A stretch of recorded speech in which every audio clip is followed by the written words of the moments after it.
Chapter 8. When Dixie's bald spots started growing fur, and the fur that he had to begin with started looking shiny and healthy, and he didn't limp anymore. And you could tell that he was proud of looking so good and not looking like a stray. I thought what he needed most was a collar and a leash. So I went to Gertrude's Pets, where there were fish and snakes and mice and lizards and gerbils and pet supplies.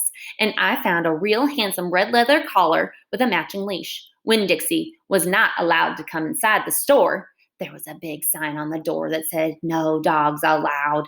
So I held the collar and the leash up to the window, and when Dixie, who was standing on the other side of the window, pulled up his lip and showed me his teeth and sneezed and wagged his tail, something furious, so I knew he absolutely loved that leash and collar combination, but it was very expensive. I decided to explain my situation to the man behind the counter. I said, "I don't get a big enough allowance to afford something this fancy. But I love this collar and leash, and so does my dog. And I was thinking that maybe you could set me up on an installment plan." "Installment plan? Gertrude!" somebody screamed in a real irritating voice. I looked around. It was a parrot, and she was sitting on top of one of the fish tanks, looking right at me. "An installment plan," I said, ignoring the parent. "You know, where I promise to give you my allowance every week and you give me the leash and the collar now." "I don't think I can do that," said the man. He shook his head.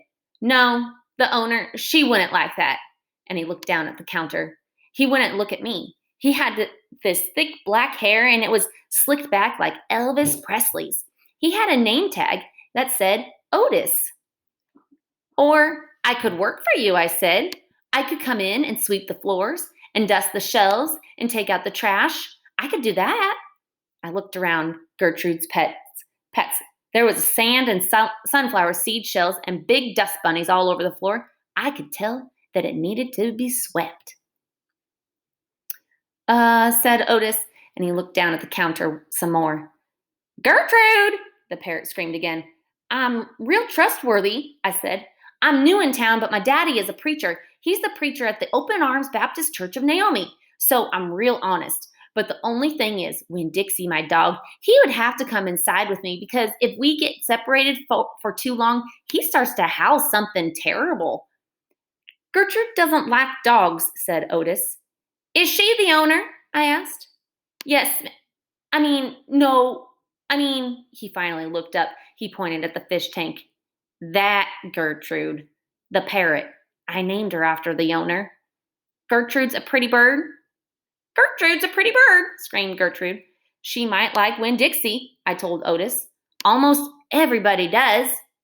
Maybe he could come inside and meet her, and if the two of them get along, then could I have the job?" "Maybe," Otis mumbled, and he looked down at the counter again. So I went and opened the door, and when Dixie came trotting into the store, "Dog!" screamed Gertrude. "I know it," Otis told her, and then Gertrude got real quiet. She sat on the top of the fish tank and cocked her head from one side to the other, looking at Winn-Dixie, and Winn-Dixie stood and stared back at her. He didn't hardly move. He didn't wag his tail. He didn't smile. He didn't sneeze. He just stared at Gertrude, and she stared at him. And then she spread her wings out real far and flew and landed on top of Winn-Dixie's head. "Dog!" she croaked. Winn-Dixie wagged his tail just a little tiny bit, and Otis said, "You can start on Monday." "Thank you," I told him. "You won't be sorry."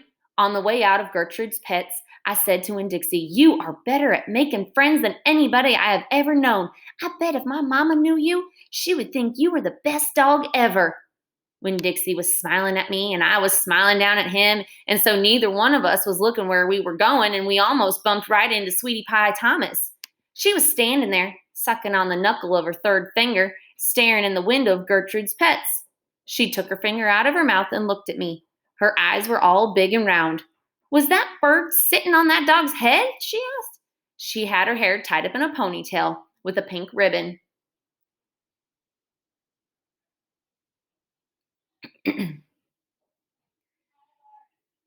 It wasn't much of a ponytail. It was mostly ribbon and a few strands of hair. Yes, I told her. I seen it, she said. She nodded her head and put her knuckle back in her mouth. Then she took it out again and real quick. I see that dog in church too. He was catching a mouse. I want a dog just like it, but my mama won't let me get no dog. She says if I'm real good, I might get to buy me a goldfish or one of them gerbils. That's what she says. Can I pet your dog? Sure, I told her. Sweetie Pie stroked Winn-Dixie's head so long and serious that his eyes drooped, half closed, and drool came out of the other side of his mouth.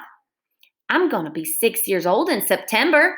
I got to stop sucking on my knuckle once I'm 6, said Sweetie Pie. I'm having a party. Do you want to come to my party? The theme is pink. Sure, I told her. Can this dog come? She asked. You bet, I told her. And all of a sudden, I felt happy. I had a dog, I had a job, I had Miss Franny Block for a friend, and I had my first invitation to a party in Naomi. It didn't matter that it came from a 5-year-old and the party wasn't until September. I didn't feel lonely anymore.